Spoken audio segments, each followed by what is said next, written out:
Good morning बच्चों, कैसे हो आप सब। आप सभी का स्वागत है जागृति क्लासेस के ऑनलाइन लर्निंग प्लेटफॉर्म पर।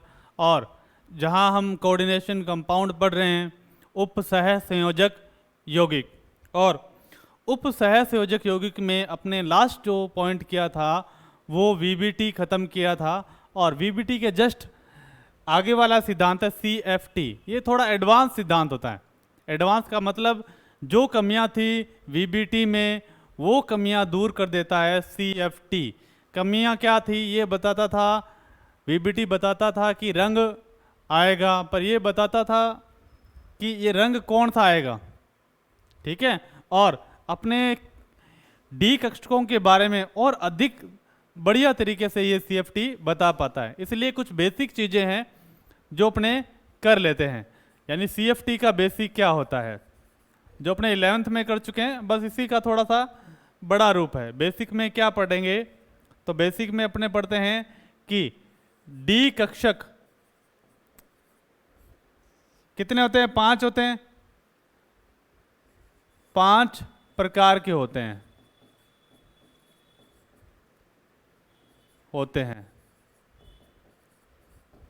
जिन्हें CFT में 2 भागों में बांटा जाता है। जिन्हें 2 भागों में बांटा जाता है।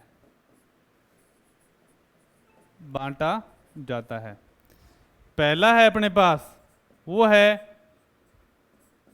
T2G। कौन से हैं? T2G। क्लियर। ये कौन से होते हैं? ये होते हैं अक्षों के मध्य स्थित डी कक्षक। अक्षों के मध्य स्थित डी कक्षक। जो कक्षक डी कक्षक अक्षों के मध्य स्थित रहते हैं वो कौन से कहलाते हैं? T2G। जैसे ये अपने पास ये x अक्ष है और ये y अक्ष है, और अगर इसके मध्य है तो इन्हें क्या बोलेंगे? DXY। x और y के मध्य है तो इसे बोलेंगे DXY।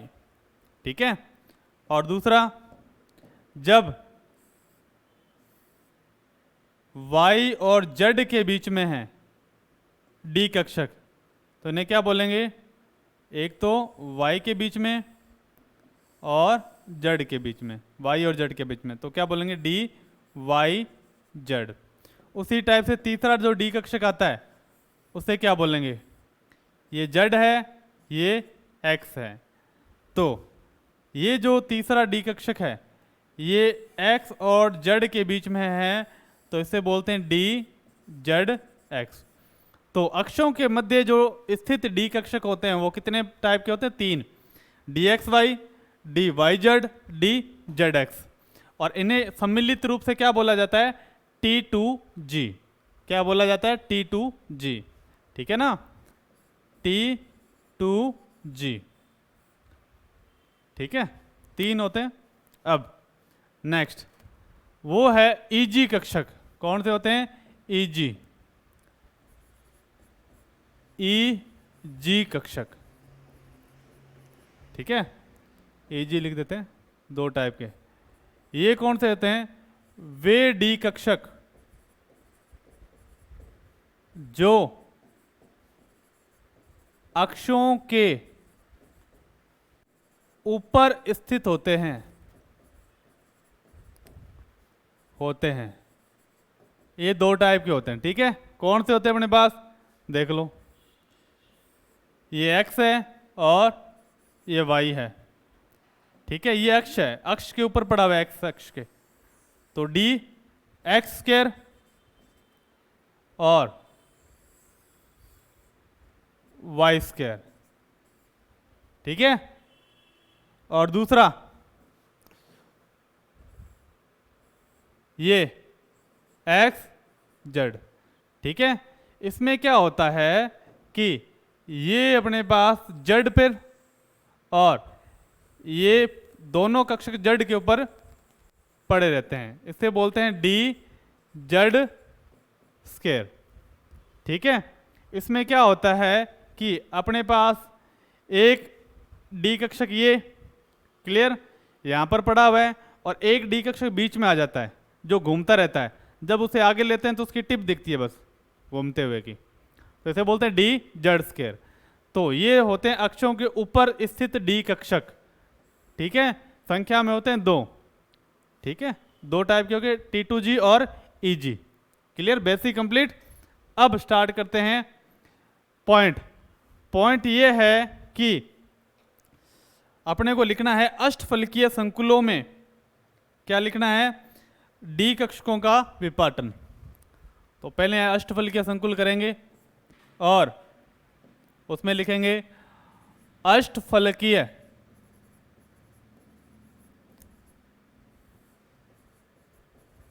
संकुलों में डी कक्षकों का विपाटन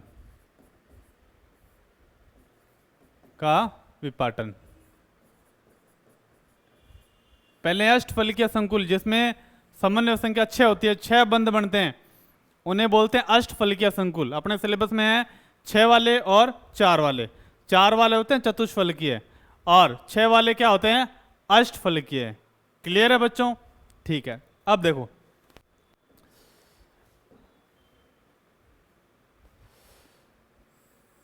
ये अपने पास, ठीक है, और इसमें है ये अपने पास x अक्ष, ये y एक्स और ये z एक्सिस। क्लियर? तो होता क्या है, जब अष्टफलकीय संकुलों का निर्माण होता है तब अगर लिगेंड नहीं है तो डी कक्षक समान ऊर्जा रखते हैं, ठीक है। मान लो घर पे क्या हो रहा है, मम्मी पापा नहीं है और सिर्फ बैठे हैं 5 भाई, मस्ती से गेम खेल रहे हैं, ठीक है, तो सभी की ऊर्जा समान है, सब गेम खेलते रहेंगे। क्लियर? उसी टाइप से जब अष्टफलकीय संकुलों में फलकीय संकुलों में लिगेंड की अनुपस्थिति में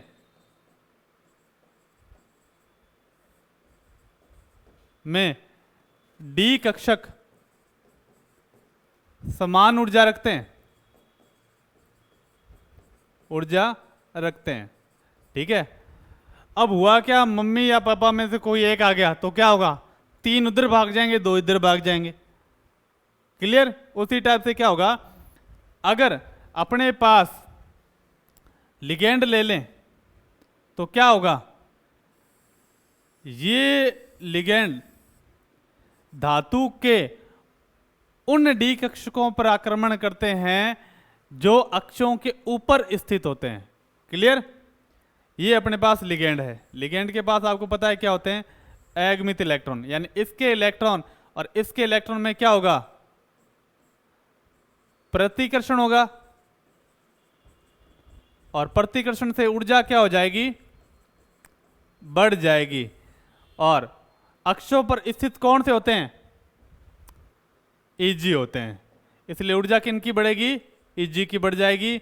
और Eg वाले क्या होते हैं, उच्च ऊर्जा वाले हो जाते हैं। दोबारा समझाता हूं, जब अपने पास अष्टफलकीय संकुल होते हैं तो अष्टफलकीय संकुलों में अगर लिगेंड नहीं होगा तो डी कक्षकों की ऊर्जा क्या होगी, समान रहेगी। परंतु जब लिगेंड आता है तो लिगेंड आक्रमण कहाँ करता है, अक्षों पर स्थित डी कक्षकों पर आक्रमण करता है, जिससे क्या होता है, प्रतिकर्षण बढ़ता है और अक्षों पर स्थित जो डी कक्षक है उनकी ऊर्जा बढ़ जाती है और Eg उच्च ऊर्जा वाले कक्षक बन जाते हैं, 2 भागों में टूट जाते हैं, डी कक्षक के 2 टुकड़े हो जाते हैं। क्लियर? समझे? एक की ऊर्जा ज्यादा और एक की ऊर्जा कम, Eg पे प्रतिकर्षण लगा तो ऊर्जा बढ़ गई। ठीक है, तो मैं लिख देता हूं, परंतु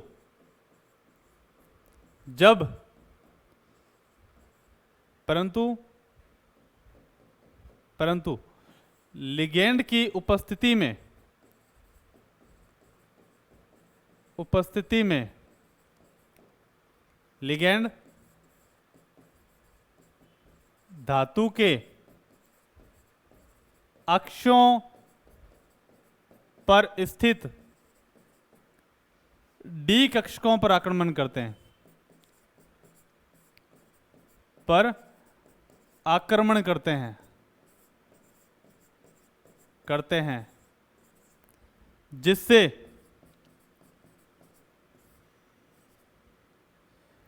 उनकी मतलब ईजी कक्षकों की, ठीक है, उनकी ऊर्जा बढ़ जाती है। क्यों? क्योंकि प्रतिकर्षण होता है, प्रतिकर्षण बढ़ता है, प्रतिकर्षण बढ़ेगा तो ऊर्जा निकलेगी, और ई कक्षक क्या हो जाएंगे, ईजी कक्षक क्या होते हैं, उच्च ऊर्जा के हो जाते हैं। क्लियर? ये अपने पास अगर लिगेंड आक्रमण नहीं करता तो डी कक्षक, ठीक है, लिगेंड आक्रमण नहीं करता तो डी कक्षक सामान्य रहते हैं ऐसे, ठीक है। ये समान ऊर्जा के डी कक्षक होते हैं जिन्हें बोलते हैं समभ्रंश कक्षक। ऐसे कक्षक जिनकी ऊर्जा समान होती है डी कक्षक है।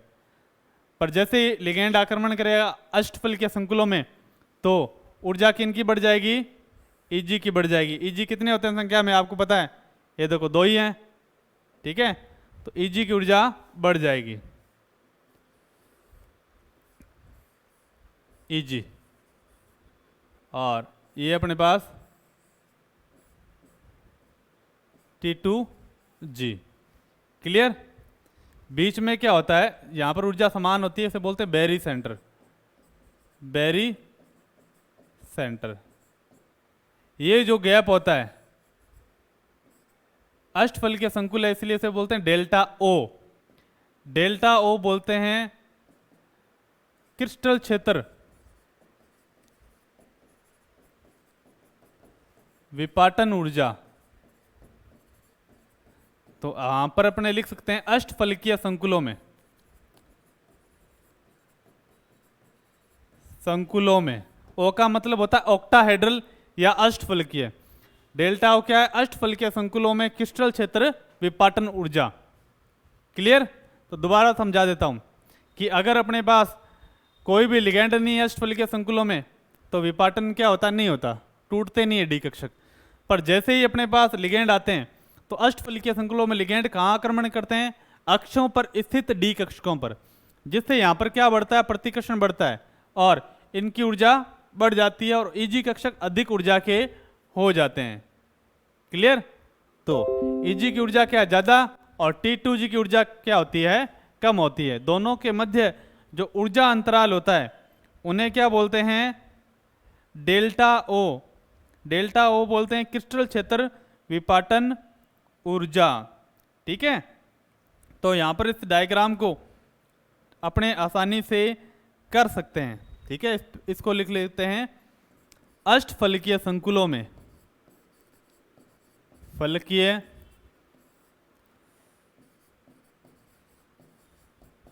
संकुलों में क्रिस्टल क्षेत्र विपाटन। अब नेक्स्ट पॉइंट लिखेंगे। नेक्स्ट पॉइंट में ये लिखेंगे कि D3 तक इलेक्ट्रॉन कैसे भरेंगे। ठीक है, अपने पास 2-3 एग्जाम्पल दे देते हैं। D3, D4, D5 ये इलेक्ट्रॉनिक विन्यास है। जैसे Fe+3 में कितना होता है, D5 होता है। ठीक है, इसी टाइप से ये D3, D4, D5 विन्यास है। ठीक है, पहले समझा देता हूं मैं आपको। अब अपने शॉर्ट में बनाएंगे, ज़्यादा आपको विपाटन मैंने समझा दिया है। ठीक है, और यहाँ पर अपने पास क्या है, Eg, और यहाँ पर अपने पास क्या है, T2G। बीच में क्या है, डेल्टा O, जिसे बोलते हैं क्रिस्टल क्षेत्र विपाटन ऊर्जा, जिसे बोलते हैं CFSE, crystal field splitting energy. Clear? ठीक है, अब D3 में क्या होता है, D3 तक इलेक्ट्रॉन, ये अपने पास T2G और ये अपने पास Eg, इलेक्ट्रॉन T2G में भरे जाएंगे,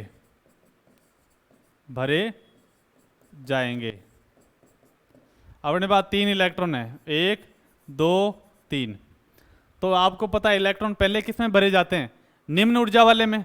भाई इसकी ऊर्जा ज़्यादा है तो इसमें बाद में भरे जाएंगे, इसकी ऊर्जा क्या है, कम है, इसमें पहले भरे जाएंगे। ठीक है, तो अपने 3 इलेक्ट्रॉन भरने, 1 2 3। समझ गए बात, बहुत आसान है।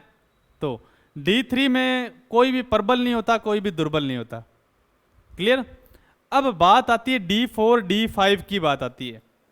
क्लियर। अब पॉइंट बना के लिखेंगे, 4th इलेक्ट्रॉन के भरने की 2 संभावनाएं हैं, 2 संभावनाएं हैं।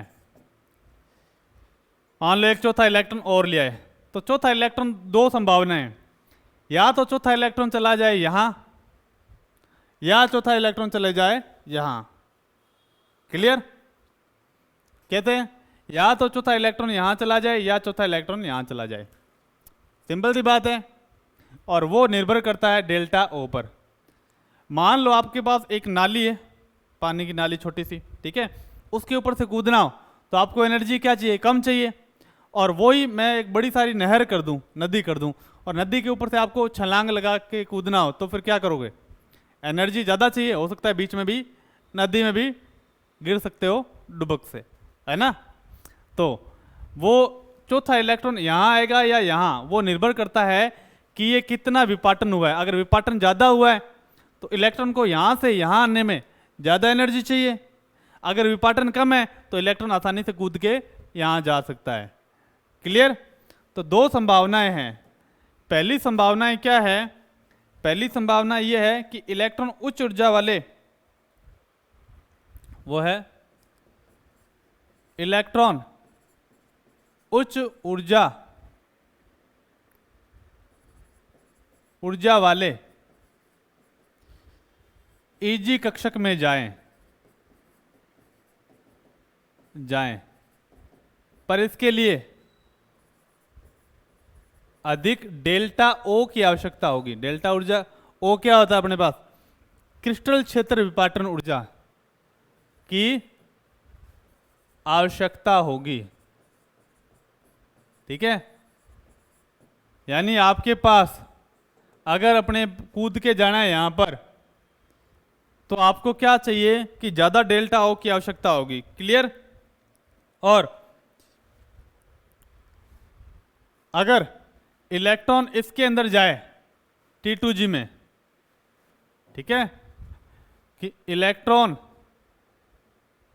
निम्न ऊर्जा वाले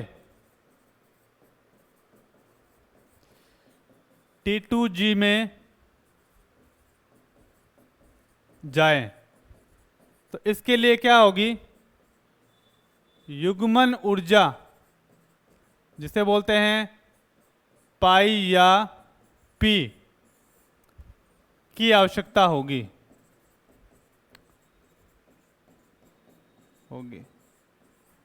अब आपको सर ये युग्मन ऊर्जा क्या है, भाई इलेक्ट्रॉन होते हैं अयुग्मित। अगर मैंने एक इलेक्ट्रॉन यहां डाल दिया तो ये क्या हो जाएगा, युग्मन हो जाएगा। यानी इलेक्ट्रॉन को जब युग्मन कराते हैं तो भी कुछ ऊर्जा की आवश्यकता होती है, जिसे बोलते हैं युग्मन ऊर्जा, पेयरिंग एनर्जी, जिसे पी या पाई से दिखाते हैं। क्लियर। अगर इलेक्ट्रॉन को यहाँ भेजना है तो ऊर्जा ज़्यादा चाहिए, जिसे बोलते हैं डेल्टा ओ, और अगर इलेक्ट्रॉन यहाँ आएगा तो उसको युग्मन ऊर्जा चाहिए पाई। क्लियर। समझ गए बात। और वो किस पर निर्भर करता है। ठीक है, तो आगे पढ़ेंगे अपने, ये 2 चीजें आपने पढ़ ली है। क्लियर। अब होगा क्या, अगर अपने पास दुर्बल क्षेत्र लिगेंड है। अब आइए मेन बात, दुर्बल क्षेत्र लिगेंड की उपस्थिति में, या नेक्स्ट से ही समझा देते हैं, ठीक है, इसमें क्या पूरा आएगा नहीं। तो दुर्बल क्षेत्र लिगेंड की, दुर्बल क्षेत्र लिगेंड की उपस्थिति में क्या होगा, देखो लिख बाद में दूंगा, पहले समझा देता हूँ, ठीक है। ये अपने पास डी, ये अपने पास ई जी, और ये अपने पास T2G, बीच का ऊर्जा अंतर डेल्टा ओ, ये बैरी सेंटर। क्लियर? डेल्टा ओ क्या होता है? क्रिस्टल क्षेत्र विपाटन ऊर्जा। अब मैं लेता हूं D5। जब दुर्बल क्षेत्र लिगेंड आएगा, ठीक है, तो दुर्बल क्षेत्र लिगेंड की उपस्थिति में क्या होता है? डी कक्षकों का विपाटन होता है कम। क्या होता है? डी कक्षकों का विपाटन कम होता है। क्लियर? और उनके लिए जो युग्मन ऊर्जा होती है, दोबारा बता देता हूं, ये D5 में 5 इलेक्ट्रॉन भरने, 1 2 3 4 5, यानी D5 होता है Fe+3 का विन्यास होता है। ठीक है, उदाहरण से समझा देते हैं।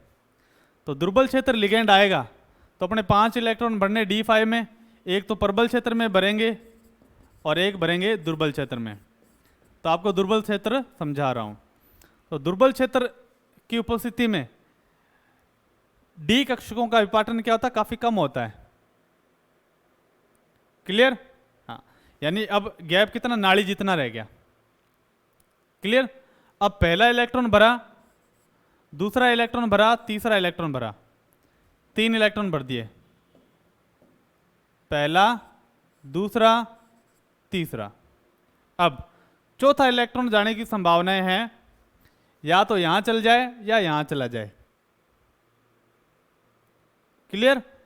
अब होता क्या है, दुर्बल क्षेत्र के लिगेंड होते हैं ना, तो विपाटन होता है कम, यानी इलेक्ट्रॉन को यहां से यहां जाने के लिए क्या है? ऊर्जा क्या चाहिए? फिर ऊर्जा कम चाहिए, यानी डेल्टा ओ का मान क्या है? कम है। किससे? पेयरिंग एनर्जी या युग्मन ऊर्जा से। ठीक है, मान लो आप एक किराए के मकान में रह रहे हो, ठीक है, किराए के मकान का है ये अपने पास, इनके है किराया कितना है? 2-2 हज़ार रुपये। ठीक है, और उस मकान का किराया अपने पास 1000 रुपये। क्लियर? अगर आप कोई 3 बंदे आए, तीनों ने फुल कर दिया एक एक करके, जाहिर सी बात है 3 बंदे तो अलग अलग ही रहेंगे। अब एक बंदा आया, चौथा आदमी आया, अगर चौथा आदमी यहाँ रहेगा तो उसे कितने 1000 रुपये देने पड़ेंगे? 2000 रुपये, उसको भी 2000 देने पड़ेंगे।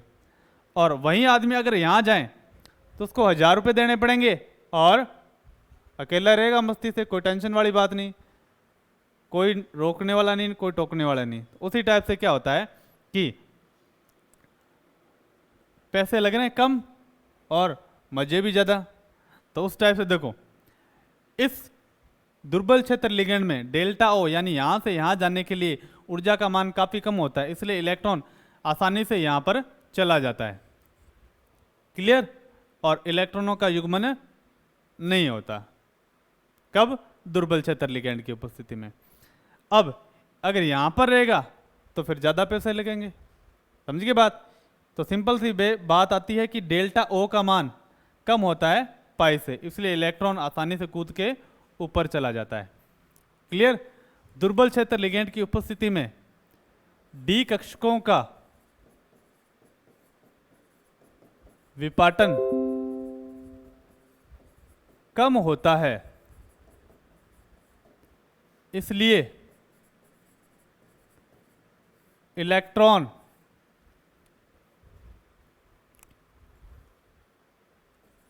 आसानी से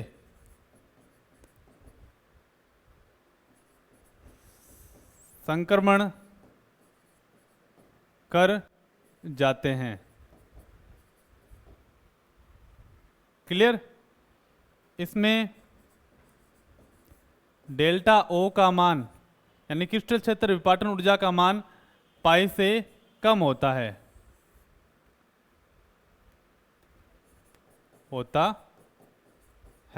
समझ गए बात? तो ये भर दिया। अब इसका इलेक्ट्रॉनिक विन्यास निकालना होता है। इलेक्ट्रॉनिक विन्यास देखो, सिंपल सी बात है, विन्यास ये है कि T2G में कितने हैं? 3, तो ऊपर 3 लिख देंगे। EG में कितने हैं?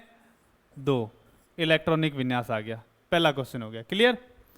तो इसमें क्या होता है, जो पहला क्वेश्चन है उसमें इलेक्ट्रॉनिक विन्यास आ जाता है, और दूसरा इसका डायग्राम में बहुत सिंपल सा डायग्राम है, कोई दिक्कत नहीं है, ठीक है, बस आपको समझ में आना चाहिए। दूसरा, रंगीन है या रंगहीन है? रंग। अब बताओ, अगमित इलेक्ट्रॉन काफ़ी सारे हैं तो क्या होगा? रंगीन होगा। रंगीन का भी आगे मैं बढ़िया तरीके से आपको कारण बताऊंगा, ठीक है। अब तीसरा, अणु चुंबकीय या प्रतिचुंबकीय? 5 अगमित इलेक्ट्रॉन है तो क्या है? अणु चुंबकीय, ठीक है। चुंबकीय आघूर्ण आप इसका आसानी से निकाल सकते हो। तो चुंबकीय आघूर्ण क्या है? म्यू बराबर root N N plus 2 bm। तो अगमित इलेक्ट्रॉन 5 है, 5 5 प्लस 2, ये आ जाएगा 35 bm आ जाएगा, ठीक है। तो कैलकुलेट करके देख लेना, mu is equal to root 35 bm। बस इतना सा है इसके अंदर।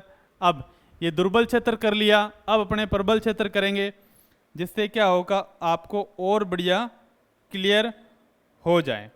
क्लियर। अब देखते हैं प्रबल क्षेत्र लिगेंड में क्या होता है।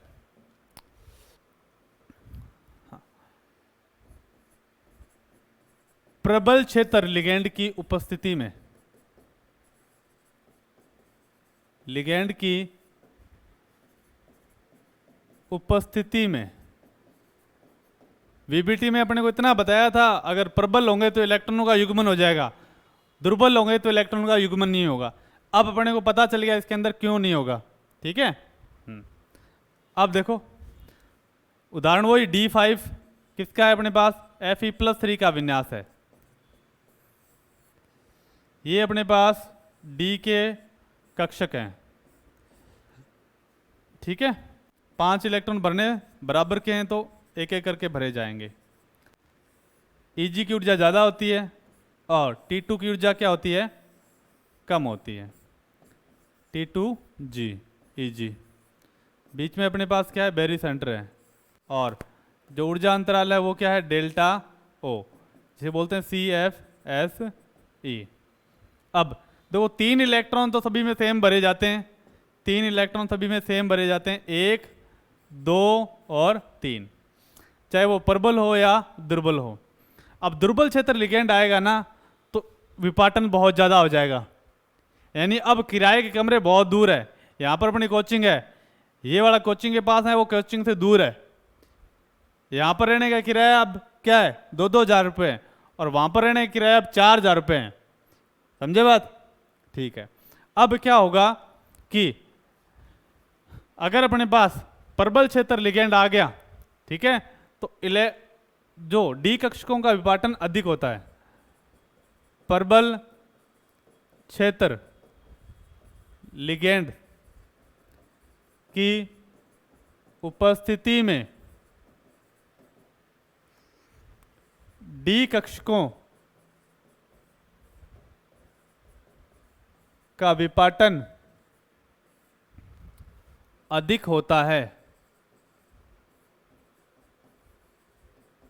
अधिक होता है, यानी डी कक्षक और ज्यादा फट जाएंगे, विपाटित हो जाएंगे। क्लियर। अब होगा क्या? अब अपने चौथा इलेक्ट्रॉन भरना है। अब चौथा इलेक्ट्रॉन भरने की संभावना ये कि ये कूद के यहां चल जाए, पर कूद के चला जाएगा तो क्या होगा? गैप बहुत बड़ा है, हो सकता है इलेक्ट्रॉन रास्ते में यहाँ डूब जाए, कोई खड्डा खड्डा इसमें गिर जाए, तो ऊर्जा है नहीं इसके पास इतनी। इसलिए अब मजबूरी ये होगी है, भाई यहाँ पर है कोचिंग, 3 बंदे हैं और वो दूर है, किराया भी उसका ज़्यादा लग रहा है और दूर भी बहुत है। अब मजबूरी क्या हो गई? रहना यहीं पड़ेगा, ठीक है, और किराया भी कम है, इसलिए चौथा इलेक्ट्रॉन कहाँ जाएगा? यहाँ, और 5वां इलेक्ट्रॉन यहाँ। कहने की बात है इस बार डेल्टा O का मान बहुत ज़्यादा है, किससे? पाई से, युग्मन ऊर्जा से। समझिए बात। इस बार रहने का खर्चा कम है और कोचिंग भी पास में ही है, ठीक है। तो इस प्रबल क्षेत्र लिगेंड की उपस्थिति में डी कक्षकों का विपाटन क्या होता है? अधिक होता है। इसलिए डेल्टा O का मान पाई से बहुत अधिक होता है और इलेक्ट्रॉनों का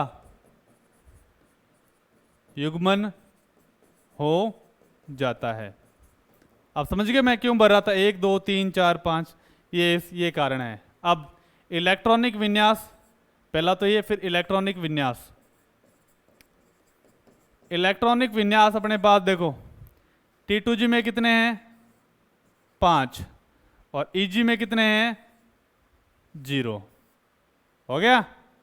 अब बताओ रंगीन है, एक एकमित इलेक्ट्रॉन है तो रंगीन, और तीसरा अणुचुंबकीय, एक एकमित इलेक्ट्रॉन है तो अणुचुंबकीय। और होगा किसकी उपस्थिति में? प्रबल क्षेत्र लिगैंड की उपस्थिति में। जब भी करो तो अपने तरीके से लिख देंगे प्रबल क्षेत्र लिगैंड की उपस्थिति में। बहुत आसान है, ठीक है। तो याद रखना है, अगर प्रबल क्षेत्र लिगैंड होंगे तो डी कक्षकों का विपाटन ज्यादा होगा, इलेक्ट्रॉन को यहां से वहां जाने में ऊर्जा ज्यादा चाहिए।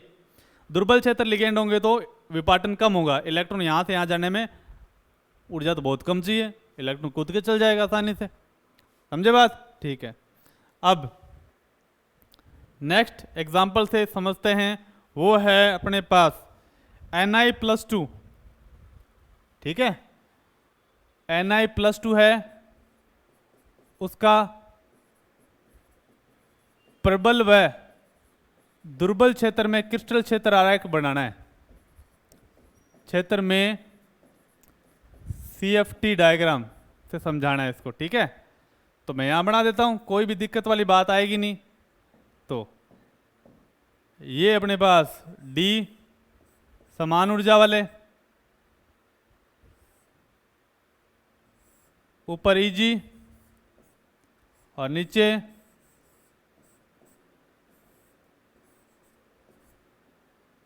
T2G, ऊपर Eg, delta O।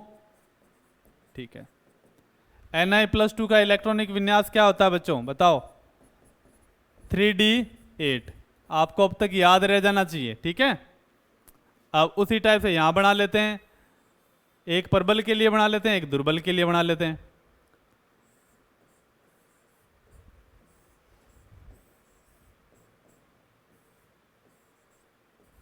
Delta O CFSE, ये Eg है, ये T2G है। पहले अपने बनाते हैं दुर्बल क्षेत्र। दुर्बल क्षेत्र की उपस्थिति में, दुर्बल क्षेत्र लिगैंड की उपस्थिति में क्या इलेक्ट्रॉन भरे जाएंगे, कैसे भरे जाएंगे? 8 इलेक्ट्रॉन है तो भर देते हैं अपने आसानी से, 1 2 3 4 5 6 7 8। क्लियर? ये तो समान ऊर्जा के इसमें ऐसे ही भरे जाएंगे। क्लियर? अब दुर्बल क्षेत्र लिगैंड है तो इलेक्ट्रॉनों का विपाटन क्या होगा, क्या डी कक्षों में विपाटन क्या कम होगा, ठीक है। तो यहां से यहां जाने में ऊर्जा क्या चाहिए अपने को, कम ही चाहिए, तो आसानी से चला जाएगा। 1 2 3 4 5 6 7 8। हो गया क्लियर? तो इलेक्ट्रॉनिक विन्यास क्या है? T2G में 6, Eg में 2। क्या है? 2 अयुग्मित इलेक्ट्रॉन है तो क्या हो गया, रंगीन और अणुचुंबकीय है। अणुचुंबकीय में आपको म्यू निकालना है, चुंबकीय आघूर्ण निकाल के बताना है मेरे को, ठीक है। चुंबकीय आघूर्ण, ये क्वेश्चन छोटा सा आपके लिए, म्यू निकाल के बताना है। क्लियर? अब ये दुर्बल क्षेत्र हो गया। अब प्रबल क्षेत्र की बात करते हैं। प्रबल क्षेत्र लिगैंड, प्रबल क्षेत्र लिगैंड Ni+2 कितने हैं अपने पास? 3D8। 1 2 3 4 5 6 7 8। कुछ नहीं करना, अगर अपने पास ये कक्षक है तो ऐसे भरे जाएंगे। अब प्रबल क्षेत्र लिगैंड होगा तो विपाटन ज्यादा होगा, इलेक्ट्रॉन को यहां से यहां जाने में क्या चाहिए, ऊर्जा ज्यादा चाहिए, तो नहीं जा पाएंगे। तो इलेक्ट्रॉन भरेंगे 1 2 3 4 5 6। अब सब फुल हो गया, मजबूरी है, 2 इलेक्ट्रॉन रह गए। ठीक है, कहाँ जाएंगे बताओ, ऊपर जाएंगे या नीचे जाएंगे, आपको बताना है। ठीक है, तो 1 और 2, बस सिंपल। T2G में 6 और EG में 2, सेम आ जाए इसकी तरह, कोई दिक्कत। अब लास्ट ईयर के सवाल अपने को इसके करने हैं। अब नेक्स्ट क्लास में अपने क्या पढ़ेंगे बच्चों, नेक्स्ट क्लास में अपने पढ़ेंगे चतुष्फलकीय संकुलों में क्रिस्टल क्षेत्र विपाटन। आज अपने पढ़ा अष्टफलकीय संकुलों में क्रिस्टल क्षेत्र विपाटन। ठीक है, और कोशिश करेंगे अपने लास्ट ईयर के क्वेश्चन सोल्व कर लें फटाफट फटाफट फटाफट। ठीक है, आपको दिक्कत नहीं आनी चाहिए। चैप्टर होने के बाद में अपने जब लास्ट ईयर के सवाल करते हैं तो अपने को पता चलता है कि सवाल किस हिसाब से आएगा और अपने को आंसर किस हिसाब से लिखना है। अपने को अधिक से अधिक नंबर चाहिए, ठीक है, वो कैसे भी आए। ठीक है, तब तक के लिए पढ़ते रहिए। और नेक्स्ट अपने CFT का पार्ट 2 करेंगे, वह है चतुष्फलकीय संकुलों में क्रिस्टल क्षेत्र विपाटन, और उसके बाद अपने करेंगे समावेता, चैप्टर खत्म। ठीक है, थैंक यू।